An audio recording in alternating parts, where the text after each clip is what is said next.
श्रीनिर्मला देव्यै नमो नमः। ॐ त्वमेव साक्षात् श्रीकल्की साक्षात् श्री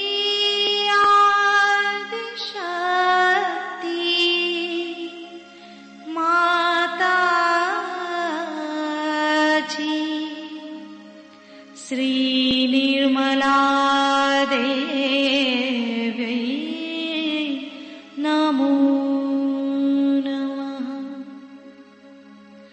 ॐ त्वमेव साक्षात् श्रीकल्की साक्षात्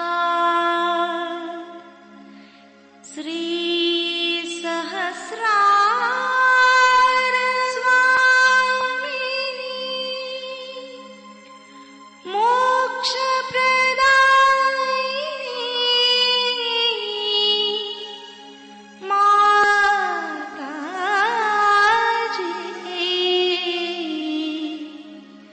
श्रीनिर्मला देव्यै नमो नमः।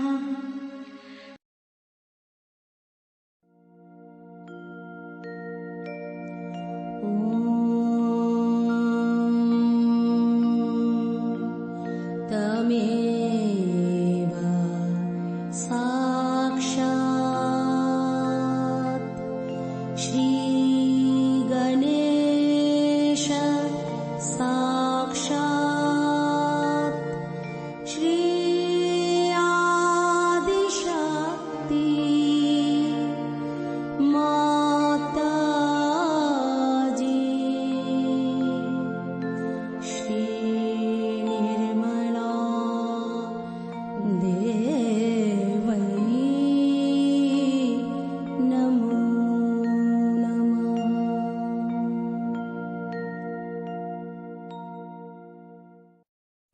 जय श्री माता जी।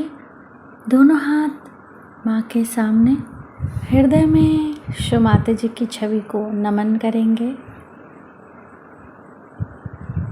संपूर्ण चित्त बीचों बीच हृदय में माँ की छवि को अपने हृदय में स्थिर करते हुए परम पूजनीय श्री माता जी कृपा करके हम सभी के हृदय को अपने प्रेम के योग्य बनाइए। श्री माता जी, हम सभी आपसे बहुत प्रेम करते हैं, हम सभी के हृदय में आइए। हृदय में माँ को देखते हुए, श्री माता जी को देखते हुए, श्री माता जी हमारे इस हृदय को और भी पवित्र बनाइए श्री माता जी, ताकि आप यहाँ आ सकें।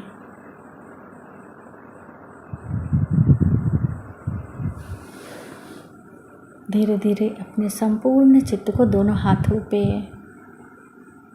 एक एक अंगुलियों पे, श्री माता जी हम सबको क्षमा कर दीजिए, हम सभी अज्ञानी हैं।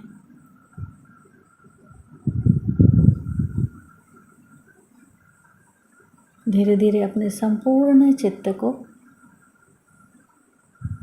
लेफ्ट नाभि पर श्री माता जी से प्रार्थना। श्री माता जी, आपकी परम कृपा में हम शांत हैं, संतुष्ट हैं और उदार भी हैं। बाएं नाभि पर पूरा चित्त स्थिर करते हुए श्री माता जी हमारे बाएं नाभि में श्री गृहलक्ष्मी तत्व जागृत कीजिए। मंत्र ओम त्वमेव साक्षात् श्री गृहलक्ष्मी साक्षात् श्री आदि शक्ति माता जी श्री निर्मला देव्यै नमो नमः। श्री माता जी, आपकी परम कृपा में हम शांत हैं, संतुष्ट हैं और उदार भी हैं। कृपा करके हमारे बाएं नाभि में अपना संपूर्ण चित्त आशीर्वादित कीजिए।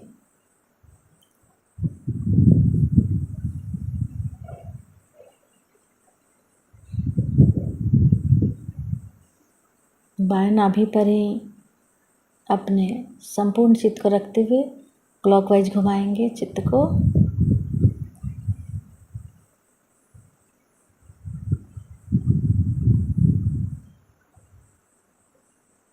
श्री माता जी, आप ही दूसरी गृह लक्ष्मी भी हैं।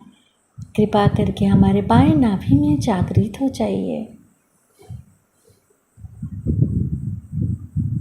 धीरे धीरे अपने संपूर्ण चित्त राइट हार्ट पे, फिर लेफ्ट विशुद्धि,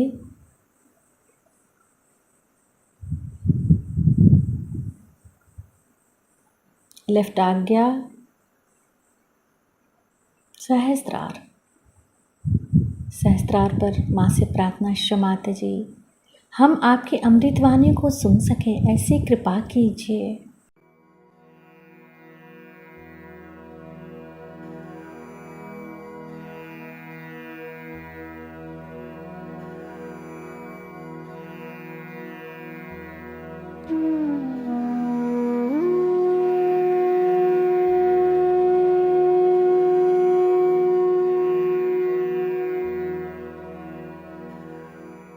आज हम लोग शिव की पूजा करने के लिए एकत्रित हुए। शिव जी के लिए कहा जाता है कि वो बहुत सरल है और एकदम भोले हैं, इसीलिए उनको जानना बहुत कठिन है।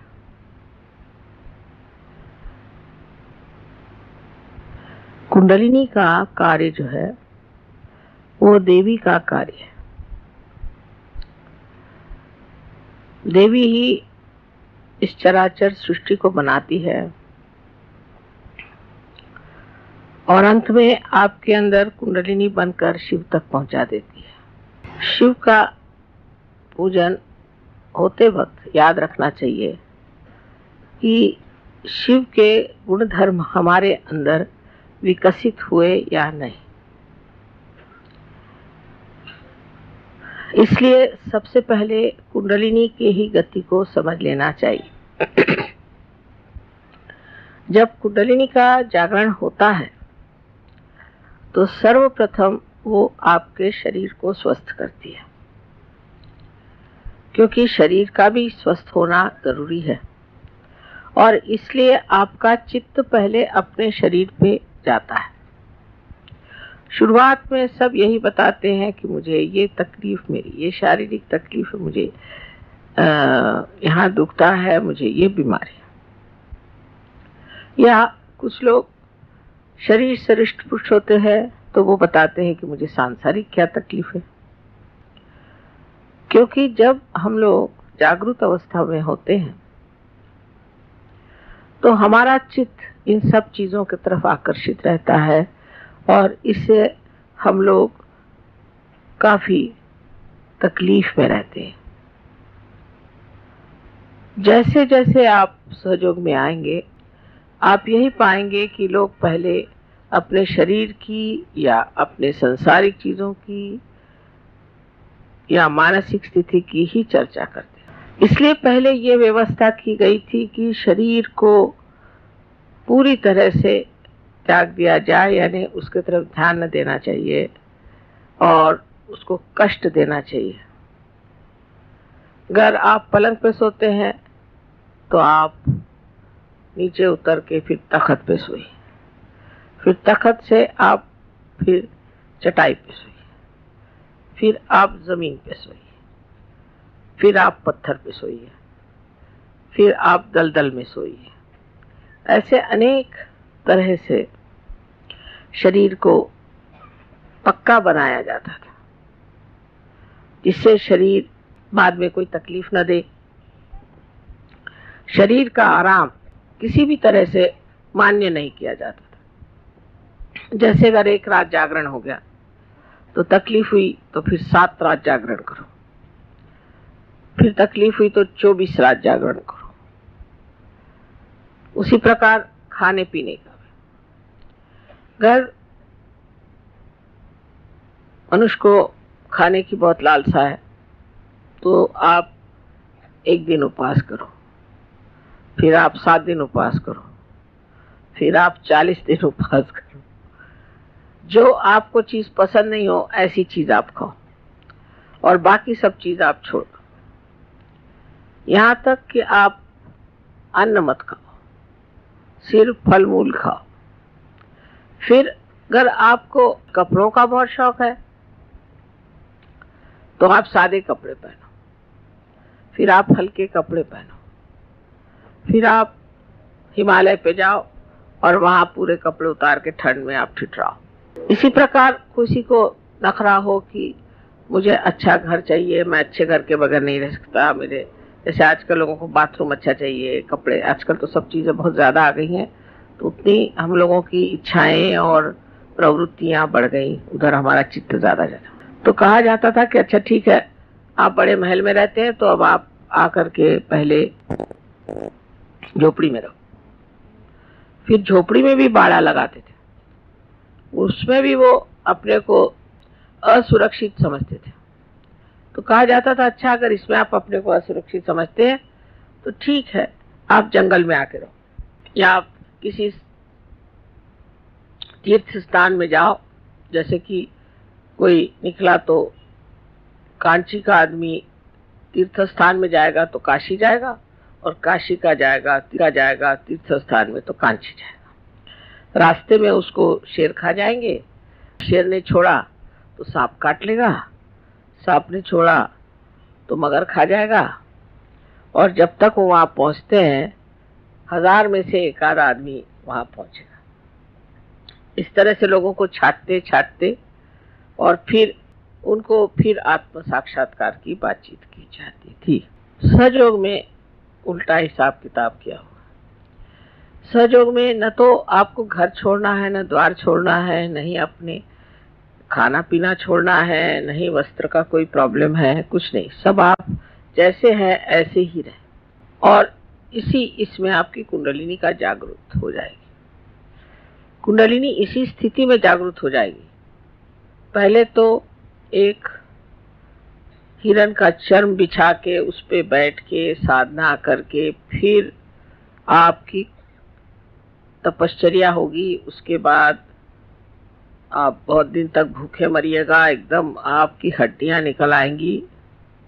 तब भी फिर परीक्षा होगी, आपको उल्टा टांगा जाएगा, कुएं में डाला जाएगा, 2-3 बार देखा जाएगा किस हालत में आप हैं।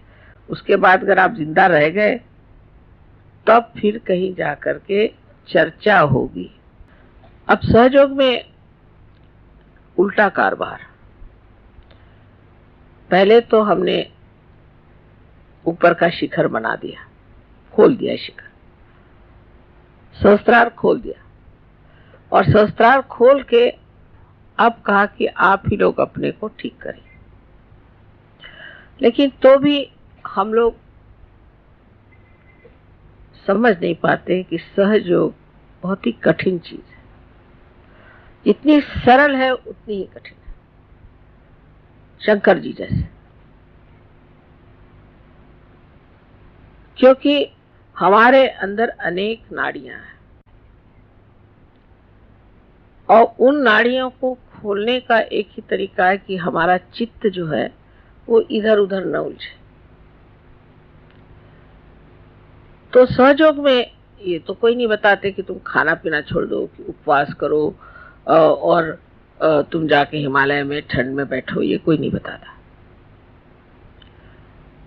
लेकिन क्या करना चाहिए जिससे हमारी प्रगति? तो सबसे पहले हमें अपनी तरफ अंतर मन करके विचार करना चाहिए कि ये मैं क्या कर रहा हूं। जैसे कि अब आप कहीं गए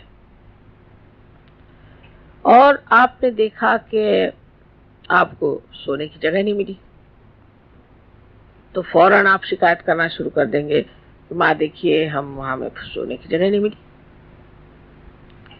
उस वक्त ये सोचना चाहिए कि मैं ऐसे क्यों कह रहा हूं,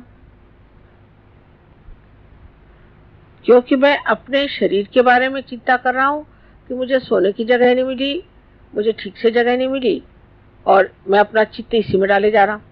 अब उस वक्त में यह सोचना चाहिए कि अच्छा हुआ कि मुझे जगह मिली नहीं, अब सो जैसे सोना, अपने शरीर की ओर देखे ना, सो अब यहीं सो, यहीं सोना होगा, तू सहयोगी है, तुझे सोने के लिए अच्छी जगह क्यों चाहिए। दुनिया में कितने लोग हैं रास्ते पर सो जाते, तू कौन बड़ा भारी हो गया कि तुझे सोने के लिए अच्छी जगह चाहिए। और लोग तो खड़े खड़े भी सो जाते हैं, तू खड़े खड़े क्यों नहीं सोता, और फिर सोना भी क्या जरूरी है, अपने को समझता क्या है तू। ऐसे अपने शरीर से प्रश्न पूछना चाहिए। एकदम आफत आ जाए अगर कोई एक बार खाना न खाए तो, मैंने देखा है आफत आ जाती लोगों पर अगर एक बार खाना न मिले। अगर एक दिन खाना नहीं मिले तो बहुत अच्छा सोचना चाहिए, अच्छा हो गया अब मैं देखता हूं तुझको क्या होता है तेरा, तू मर जाएगा क्या। ऐसे शरीर को धिक्कारना चाहिए, खुद ही अपनी तरफ से शरीर को धिक्कारना चाहिए। अब जैसे आजकल तो बहुत ही ज्यादा शरीर के चोचले निकल है, जैसे कि ये हमने कपड़ा पहना तो उसका मैचिंग होना चाहिए, ये फलाना है, मतलब इस तरह की आधुनिक चीजें निकल आई हैं और उसके जो नॉर्म्स परिमाण है वो इतने ज्यादा कृत्रिम है कि हम लोगों को समझ में भी नहीं आता है कि हम इस कृत्रिमता के एक पूरी तरह से गुलाम हो जा रहे हैं।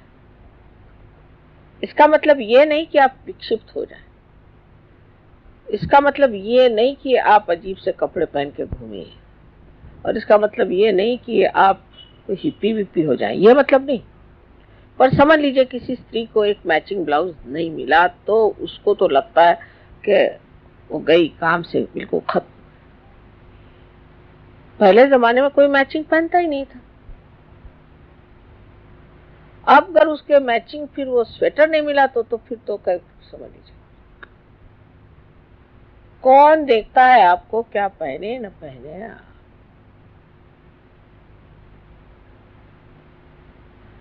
और ऐसे कौन आप देखने से कौन आप कोई ऐसी विभूति है कि आपको देखने से किसी का आज्ञा चक्र खुल जाएगा, कि किसी का कोई यंत्र खुल जाएगा, कि कोई ऐसी बात हो जाएगी, कुछ भी नहीं। उल्टे आपको देखने से तो कोई पकड़ जाएगा आदमी। कभी कभी तो मैं आंख झुका के चलती हूँ, लोग कहते हैं कि माँ तुम आंख क्यों झुकाती हो, मैं कहा भैया ठीक है चल दो, लेकिन हिम्मत भी करनी पड़ती कि भाई ये आंख है, इसको तो काम करना ही है और इसके काम बहुत हैं। लेकिन कलयुग में जितना आघात का तो कहीं नहीं हुआ। इसी प्रकार कोई एक भी चीज शुरू हो जाए, अब जैसे विलायत में है कि आपके बाल बिल्कुल उलझे होने चाहिए, तो अब सब ऐसे बाल उलझे घूम रहे। अब भाई तुम सहयोगी हो, तुम विशेष लोग हो, तुम ऐसे क्यों कर रहे हो। अपने को पूछना चाहिए कि मैं ऐसे क्यों करता हूँ, मैं अपने शरीर का इतना आराम क्यों देखता हूँ, मैं दुनिया के लोगों के साथ अपने को क्यों वैसी बनाना चाहता हूँ, उसी तरह से मैं क्यों रहना चाहता हूँ। मैं तो एक विशेष हूँ, पर विशेष कैसे होंगे कि अगर आप कहीं गए तो कमरे में सारे इधर पानी फेंक दिया, हम विशेष हैं। या कहीं भी बैठ के खाना खा लिया, हाथ नहीं धोए, हम विशेष हैं। विशेष का मतलब ये कि आप में जो ये चित्त की चल विचल है उसे रोकना है। चित्त को लीन करना है चैतन्य में। फिर से सुनिए, चित्त को चैतन्य में लीन करना है। पर चित्त अगर इधर उधर उलझा रहे तो वो चैतन्य में कैसे लीन होगा? तो पहले तो इस शरीर को, इस मन की इच्छा, मन की भी 50 इच्छा है। आपके हृदय में जहाँ शिव जी का वास है वहाँ 4 नाड़ियां हैं। उसमें से एक नाड़ी मूलाधार तक जाती है और उससे आगे नर्क। लोग यही कहते हैं इसमें क्या खराबी।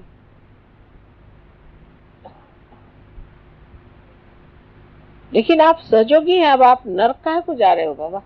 आपका रास्ता बन गया, आप नर्क की ओर क्यों जा रहे हैं?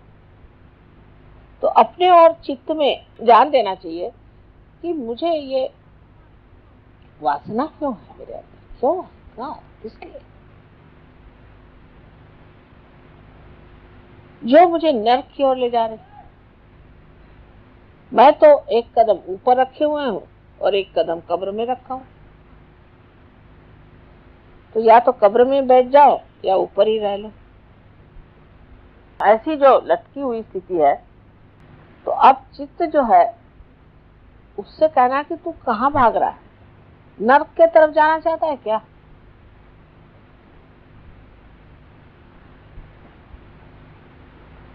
उसकी दूसरी नाड़ी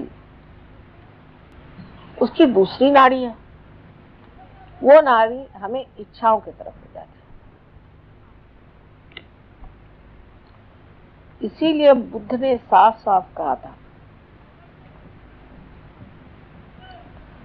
कि कोई सी भी इच्छा करना यही हमारे मृत्यु का कारण है। इसीलिए हम बुढ़े भी हो जाते हैं और इसीलिए हम बीमार करते हैं, क्योंकि हमें इच्छा होती है। इसलिए डिजायरलेसनेस होनी चाहिए, इच्छा हमारी बिल्कुल खत्म हो जाए। लेकिन वो खत्म नहीं होती।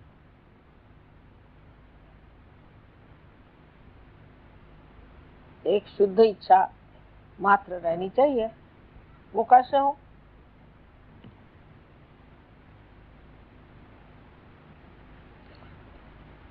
शुद्ध इच्छा इस तरह से हो सकती है कि आप सोचे मुझे इसकी इच्छा क्यों हो रही, इस इच्छा की ओर मैं क्यों दौड़ा जा रहा हूं। ऐसी मैंने अनेक इच्छाएं की, उससे मुझे क्या फायदा हुआ?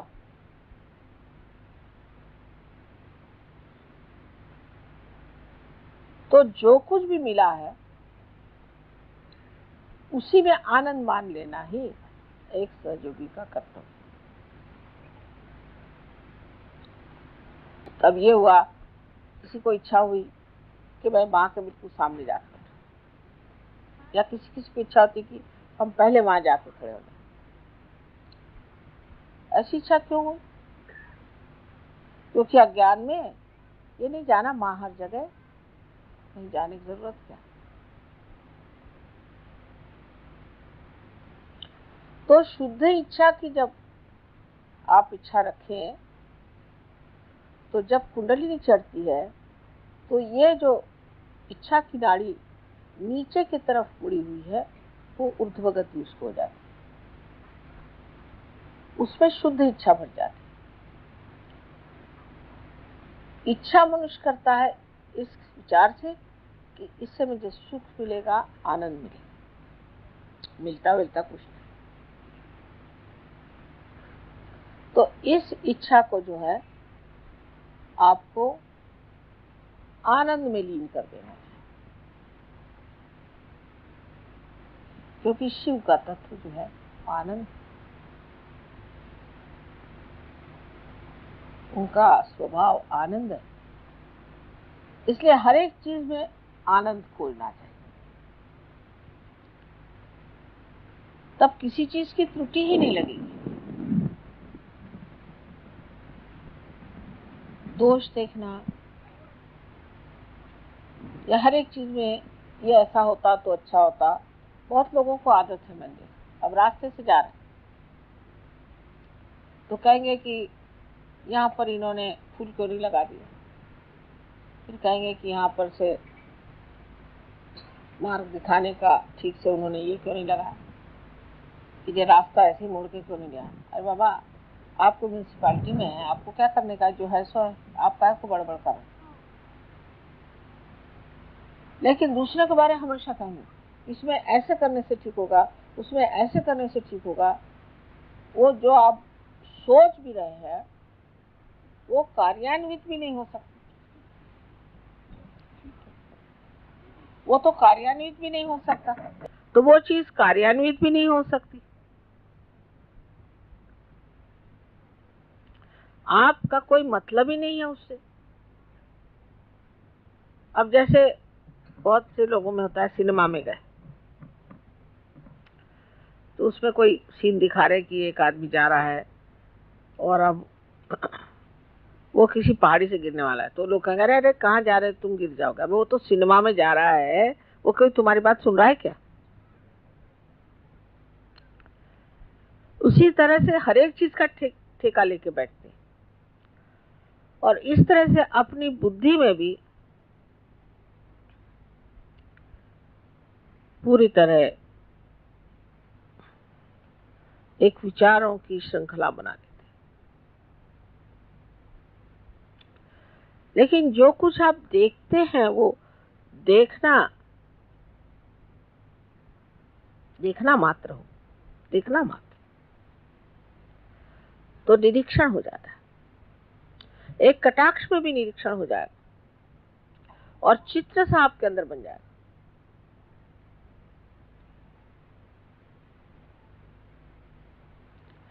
लेकिन वो देखना नहीं होता, उसे निरंजन देखना कहते हैं। उसमें कोई रंजना नहीं होनी चाहिए, ना उसके प्रति कोई रिएक्शन ही नहीं होनी चाहिए, बस देखो। इस रिएक्शन का क्या फायदा, वही जैसे मैंने बताया कि सिनेमा में आप कोई आदमी कुछ कर रहा है तो कह रहा है तुम ऐसे मत करो, उसको सुन रहा है क्या तुम्हारा। तो निरंजन देखना ये भी शिव का ही तत्व है। शिव के स्थान पर भी पहुंच गए और उनके मूर्ति के दर्शन भी हो गए, किंतु जब तक उनका प्रकाश हमारे अंदर नहीं आया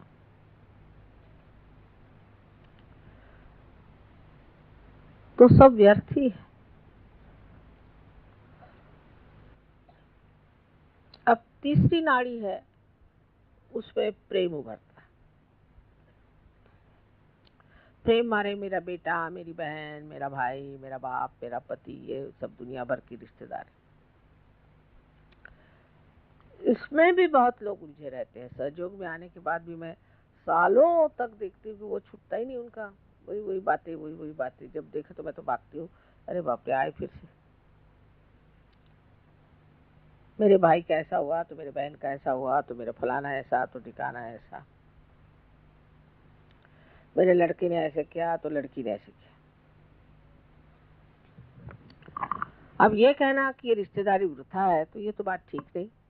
तो ऐसा मत कि अपने बच्चों के लिए आप किसी को मर्डर भी कर दें, किसी को खत्म भी कर दें, कुछ भी कर सकते हैं इस ममत्व के लिए। कोई पत्नी के लिए, कोई प्रेयसी के लिए, तो कोई पति के लिए। तो इस कदर उसमें आदमी अपने जीवन को व्यर्थ करता है, और उसके बाद देखते हैं कि जिनके लिए इतना किया वही आपके दुश्मन है, वही आपको सता रहे हैं, सबसे ज्यादा दुख वही दे रहे हैं। और आपको और भी ज्यादा दुख इसलिए होता है कि इन्हीं के लिए हमने इतना किया और इन्होंने हमारे लिए किए। अगर किसी के ऊपर जरा सा उपकार किया और उन्होंने आपको तकलीफ दी तो और भी दुख लगता है कि बाबा इसके लिए इतना करने पर इसने ये किया।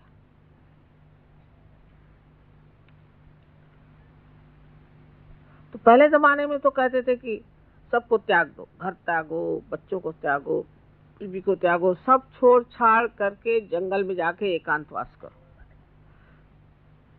सहयोग में ऐसा नहीं।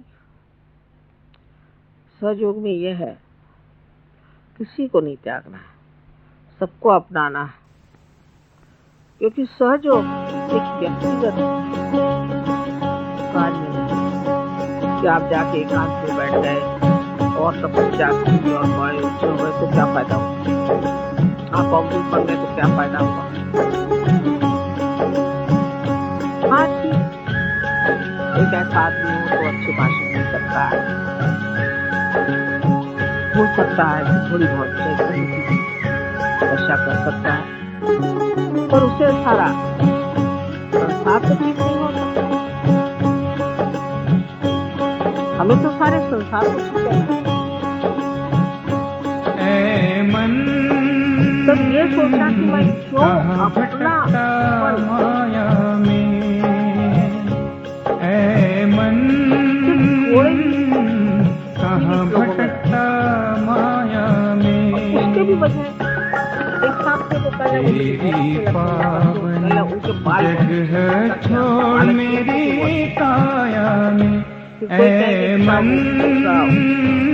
हमारे साथ कहाँ भटकता माया में। कोई गंदी सी बातें करते हैं बहुत अच्छे लगते हैं, कोई अगर ऐसे कपड़े पहनते हैं बहुत अच्छे लगते हैं।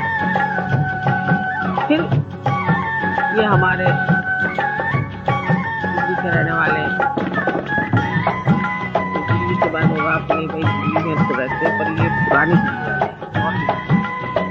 फिर ये सब्जी मंडी, फिर सब्जी मंडी में जो हमारा पहला था उससे और भी पता नहीं और कहाँ तक चलता है, उनका नाई और हमारा नाई। तू जो भटका अतृप्तियों ने इच्छा पर जमाए डेरे,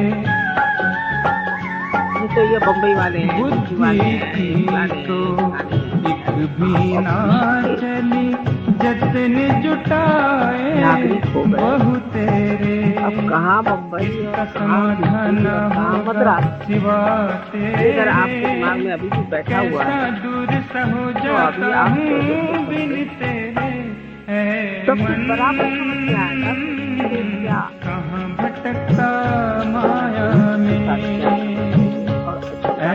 मन पहले कहाँ भटकता माया में। एक पेड़ में जब पानी छोड़ेगा तो उसका जो सत्य होता है वो पेड़ के हर शाखा में हर पत्ते हर फूल में फल में जाता है और लौटा और नहीं लौटे तो भूल जाता है। लेकिन अगर वो एक फूल में फलता है तो वो पेड़ भी मर जाएगा और फूल भी मर जाएगा। तो जिसे निर्वाण से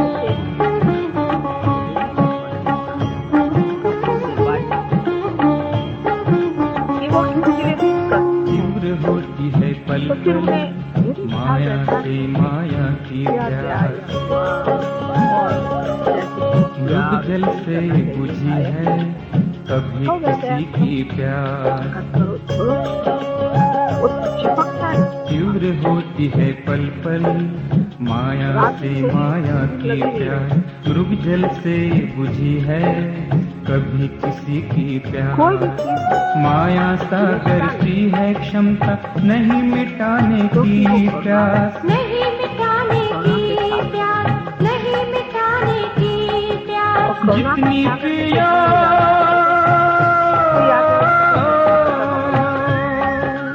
जितनी पिया उतनी ही बढ़ जाती है प्यास। ऐ मन कहाँ भटकता माया में, ऐ मन कहाँ भटकता माया में। जैसा है फलाना है, छोटी छोटी चीजों की अपने दायरे में ठीक है, उनके दायरे में मैं नहीं उतर पाता, अगर वो मेरे दायरे में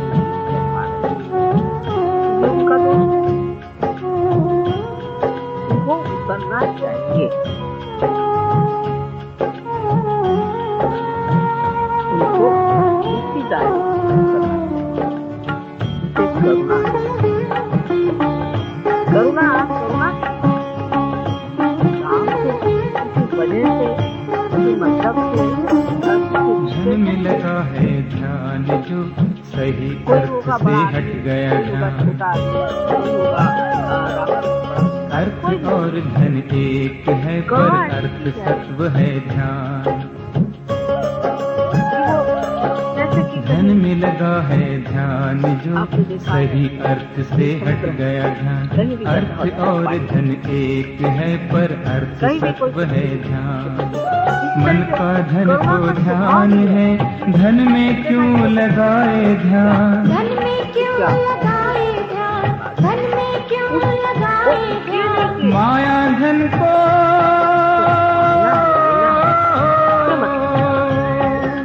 माया धन को छोड़ के अपने मन से लगा ले ध्यान। ऐ मन कहाँ भटकता माया में, ऐ मन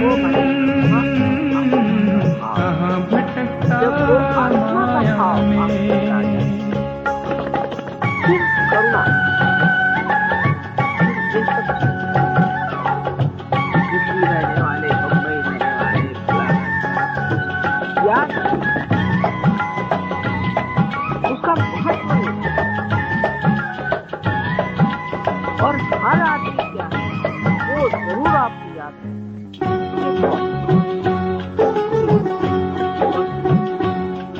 एकदम देखिए नजर आपको चल लौट चल बावरे पावन घर चल, पावन घर चल, वाला बिन तेरे बिखरा है ये नजर कुछ आपको नहीं अपने स्थल। कुछ नहीं अपने क्यों घर। जाए तड़प रहा हूँ मैं जैसे मछली बिन जल। पता होगा कोई साधक पुनित पुण्य निर्मल पथ पर, पुनित पुण्य निर्मल पथ पर पुनः बन अटल। और ये ऐ मन कहाँ भटकता माया में। है मन वृत्ति दीजिए कहाँ भटकता माया। क्योंकि जिसकी निकटता करुणा से आती है, तेरी पावन जगह छोड़ मेरी काया में। ऐसी ऐ मन कहाँ भटकता माया में। कहाँ भटकता माया में, कहाँ भटकता माया में। जो कि मैंने कभी नहीं कहा कि आप और घर से निकल के अपना जितना पैसा कौड़ी मुझे ला के दे दो। घर बेच दो, बीवी को भी बेच दो, बच्चों को बेच दो, सब पैसा मुझे दे दो। ऐसा ही कहते हैं ना साधु संत जो आजकल निकले। लेकिन इनके उल्टे सहयोग है। आप जैसे भी हो, जहां भी हो, अंदर ही अंदर बढ़ते जाओ। वो अंदर देखे बगैर तो नहीं होगा। फिर ये सोचना है कि क्या मैं करुणामय हूं। किसी को अगर कुछ है, अब उससे कहा कि नहीं भाई इस बार नहीं हो सकता, बहुत बुरा मान जाते। माने सारा ममत्व अपने बारे में, मुझे क्या मिलना है, मैं क्या पाऊंगा, मुझे क्या लाभ होगा। लेकिन ममत्व बाहर नहीं। कौन किस दशा में कैसा भी हो, करुणा अपना रास्ता खुद ही ढूंढ लेती बड़ी सुंदरता से। वो बड़ा आनंददायी है। करुणा का पाना, उसमें बहना और करुणा में अनेक तरह के कार्य होना आनंददायी तो है, लेकिन उस आनंद में लोभ नहीं होता कि ये आनंद मैं बार बार पाऊं। उसकी प्रचिति नहीं, कॉन्शियसनेस नहीं होती।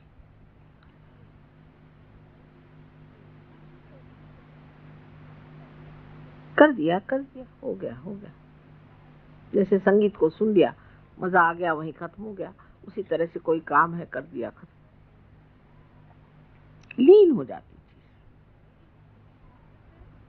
अब चौथी जो हमारे अंदर नाड़ी है, वो अत्यंत महत्वपूर्ण है हृदय में, और वो चौथी नाड़ी कुंडलिनी के जागरण से ही जागृत होती है और लेफ्ट विशुद्धि से निकल के और मस्तिष्क में जाकर के कमल को खिलाती है। जब हमारा चित्त इन सब चीजों में लीन हो जाता है, तो जैसे कि इस कमल में जीव आ जाता हो, या इसमें कोई शक्ति आ जाती हो, या ऐसा समझ लीजिए कि जैसे कोई एक पौधे में पानी पड़ जाए तो वो जैसे अपने आप बढ़ता है, इसी प्रकार ऐसा शुद्ध चित्त जिस मनुष्य का हो जाता है, उसके हृदय की कली खिलती है और वो कमल रूप होकर के सहस्त्रार में छा जाती है। फिर उसका सौरभ, उसका सुगंध चारों ओर फैलता है, और ऐसा मनुष्य एकदम नतमस्तक हो जाता है,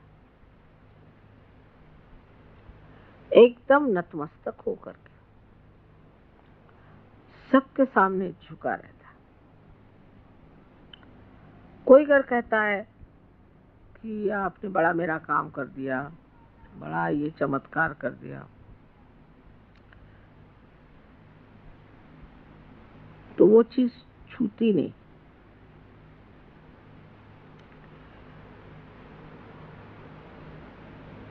जैसे कि आनंद की लहरें बाहर की ओर तट पे जाकर के नाद करती हैं, किंतु वापस नहीं लौटती,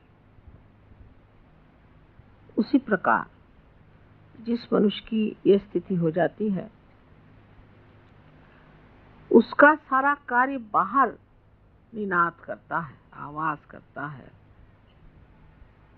उसका असर बाहर दिखाई देता है तट पर, उसके अंदर इसका कोई भी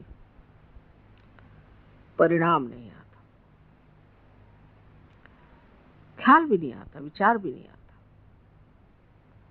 अब आप लोग कभी कभी, अभी आपने आगत स्वागत गाना शुरू किया तो मैंने सोचा किसी और का कर रहे क्या, मैं इधर उधर देख रही थी किसके लिए गा रहे हैं, किसका स्वागत कर रहे हैं।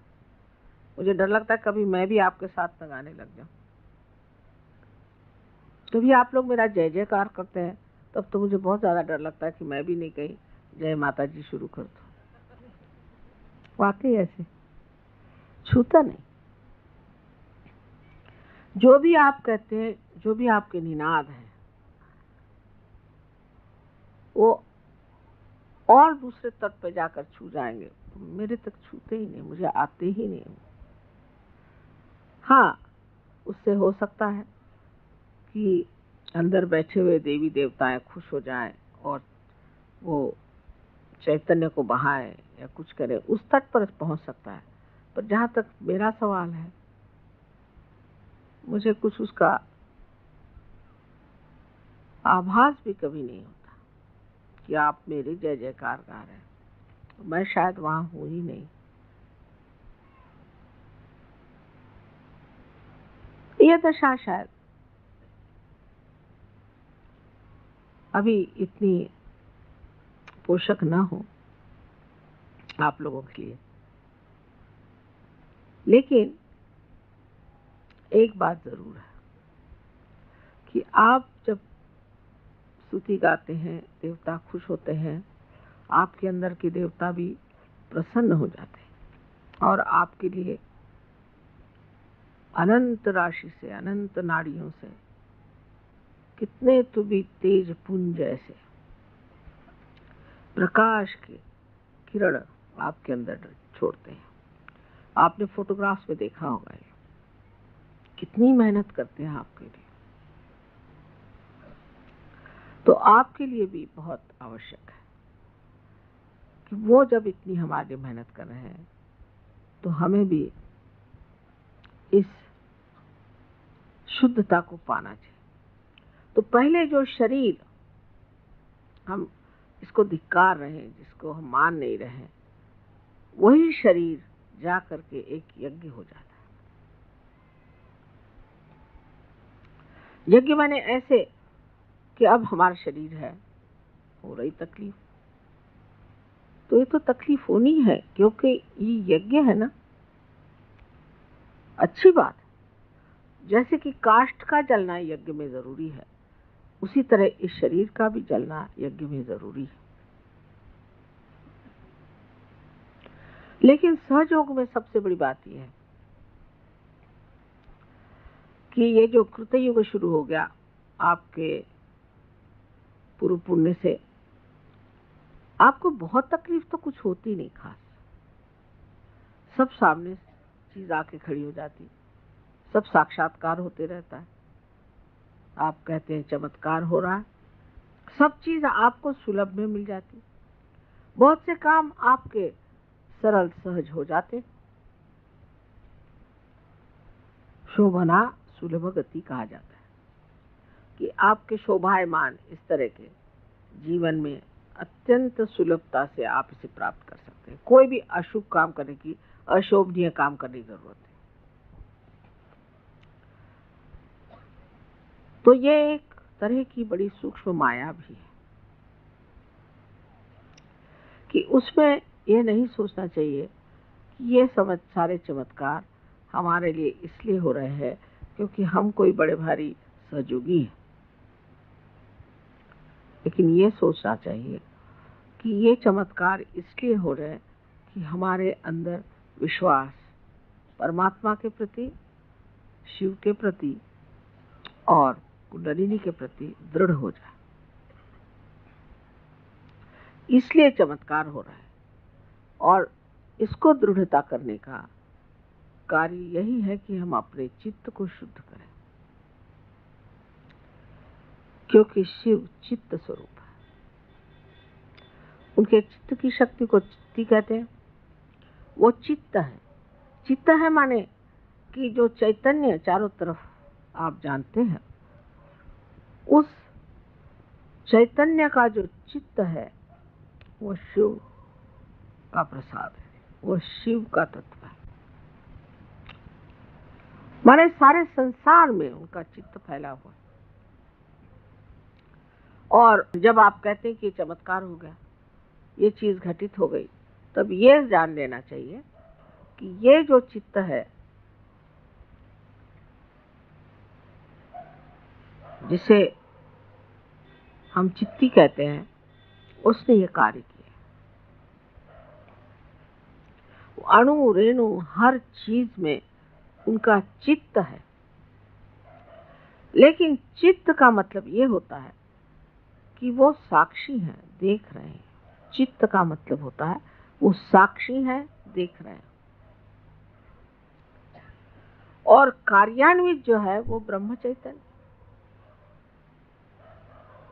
लेकिन जैसे कि संगीतकार, जब आपने कल देखा या जब देखते हैं, वो सामने को देख करके बजाता है।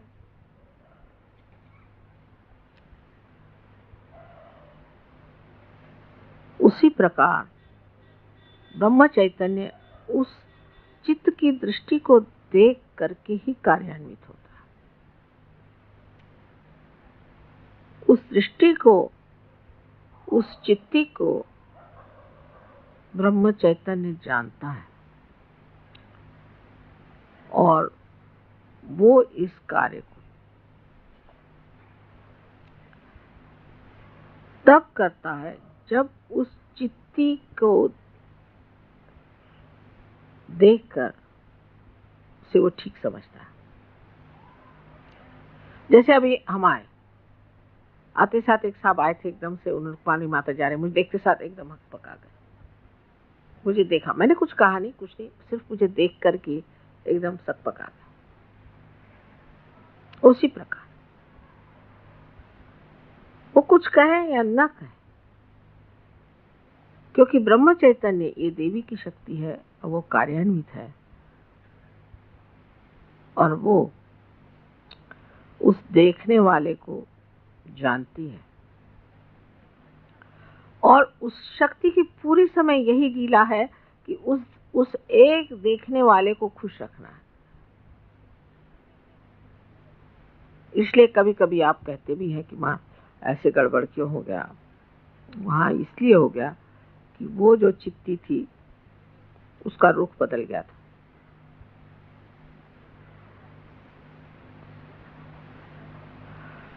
अगर आप आज शिव की पूजा कर रहे हैं तो ये मैंने जो 4 नाड़ियां बताई हैं उसकी ओर नजर करें, और जिस तरह से मैंने आपसे बताया है कि अपने को किस तरह से इन 4 चीजों में लीन कर लेना चाहिए चित्त को, ये कोई बड़ी गहन बात नहीं है, लेकिन सूक्ष्म है। और फिर आप मुझे बताइएगा कि इस तरह से अंतर्मन करके जो आपने अपने साथ